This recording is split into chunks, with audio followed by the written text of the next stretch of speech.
eray sami wuxuu gooyo allow yaan ku jarin soodhka garashada ka dhigan seefo meerisyadan hadraawi ayaan ka bogtay oo inta aanaad u dhuuxay wax badan ku dul fikiray waxaan ogaaday awoodda erayga iyo saamaynta togan ama taban ee uu reebo waxaan garwaaqsaday liibaanta hadalka wanaagsan ee dabacsan iyo karaahiyada hadalka xun ee qallafsan awoodda eraygu waa cajiib oo waxaa laga yaabaa hadal aad si dhib yar u tidhi inuu qof dhan noloshiisa saameeyo eray wanaagsan oo aad tidhi ayaa qof dhan noloshiisa firfircooni iyo yiidilo u noqon kara oo badhaadhe u horseedi kara sidoo kale eray xun oo aad tidhi ayaa qof dhan noloshiisa uurgubasho iyo murugo u horseedi kara oo galaafan kara dantu waxa ay ku jirtaa inaynaan garashada dullayn oo eraygasan aynaan goyn oo uurxabaalin waa inaynu ogaannaa mar walba oo erayga xumi faafo in macangegnimada iyo nacaybku faafo sidoo kale mar walba oo erayga sami faafo maxabbada iyo isjacaylku faafo noloshayda waxyaabo badan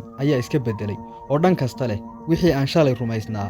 maanta ma aaminsani isla weynidii iyo kalsoonidii qanjaha ay joogtay maanta ma lihi sidii aan shalay wax u arkayay maanta uma arko aragtidii aan shalay ka haystay koonka makhluuqaadka iyo naftaba maanta ma qabo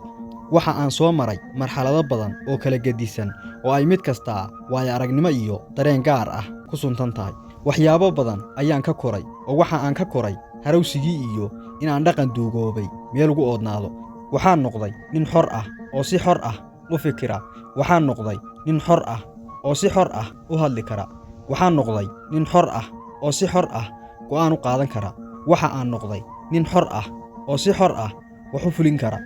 ma ihi ninkii fududaa ee taqaanay oo runtii waxaad weyn baa iska kay beddelay fiiradaadii oo kale ayaan yeeshay oo waxyaabo yaryar baa hadday dareen geliya oo aan dhugmo u yeeshaa sidii uma ciyaar badni oo iminka aashay baan socdaa sidii uma dacaayad badni oo iminka aashay baan kaftamaa sidii uma sheeko badni oo iminka dan baan ka hadlaa